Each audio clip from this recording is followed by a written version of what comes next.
to talk about this 320 controversy. Well, it's not just the 320 that's a problem. This is actually a historical problem, and I am kind of sad to hear that people are like acting like this is the first time this kind of crap has happened, because it takes 3 deaths to actually affect some change, or at least get some attention on this. I don't know how old a lot of my viewers are, but I guess you don't remember all the controversy that made Remington go under. Alright, Remington made the Remington 700 bolt-action rifle. Excellent trigger system, and it was the nicest trigger on the market.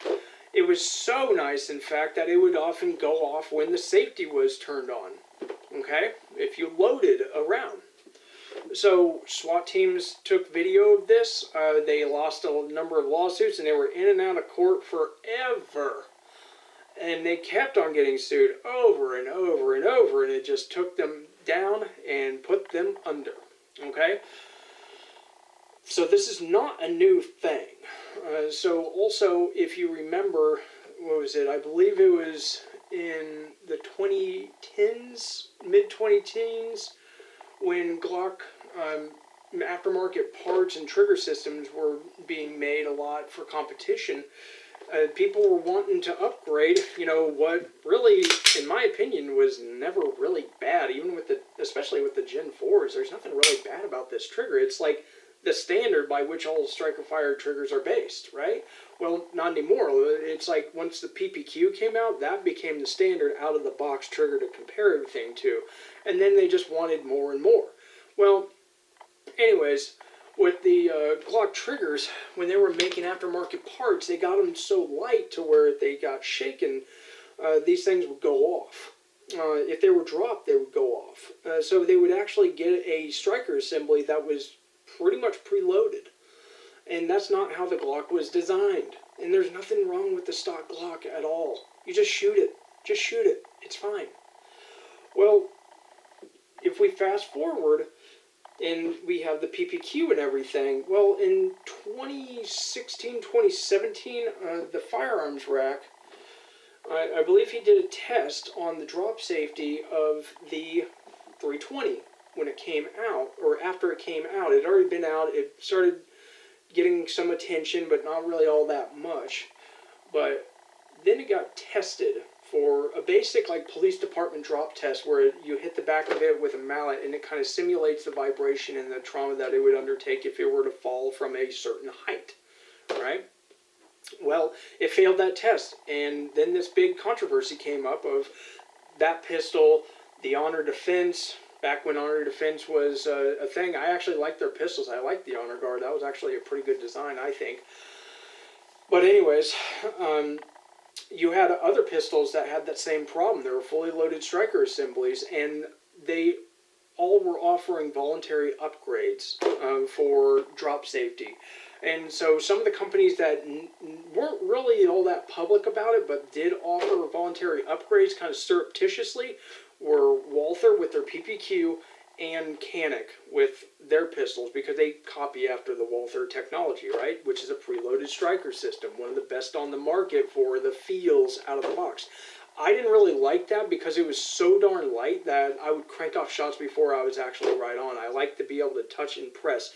Or, like with a double action, I like to actually be aggressive and be able to pull as I'm extending and actually be able to complete the break at apex or a little bit beyond. But I can pull through and I can row through that trigger system without moving it. It's not really all that difficult, but I applied the currency that skills recognize, the only currency that skills recognize, and that's time and deliberate practice over and over. I put in the mileage for that, right?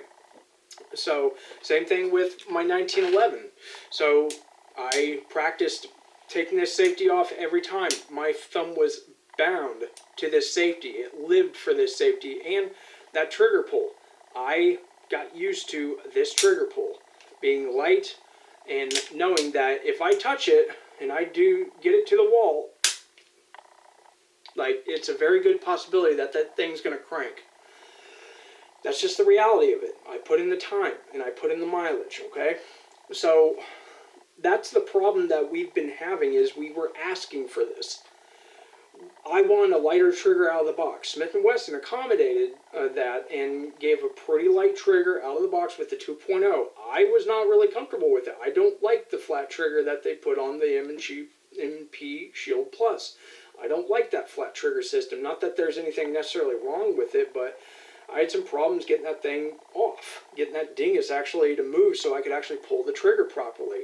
That was a training issue, and I worked through that. Again, just because I didn't like it didn't mean that I was going to, forego my responsibility of putting in the mileage with this new system.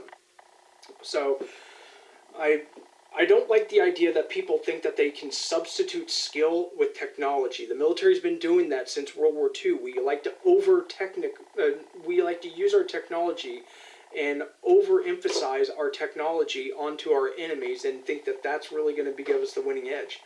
We have not won a land battle since. Okay? Even when we were going up against a low-tech enemy like the Taliban, we couldn't keep up because guess what? They were a no-tech society, relatively.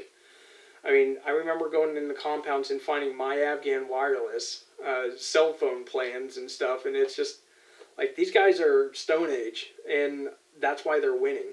Because everything that we're fighting with is absolutely dependent on our enemies having some kind of electronic emission.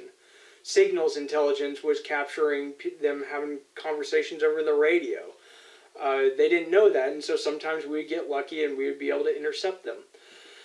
We had ISR and drones and stuff like that, but, realistically, we were atrophying in our tactics.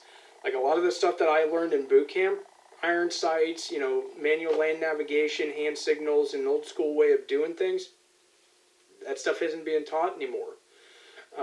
They're trying to basically get gear to do that for us.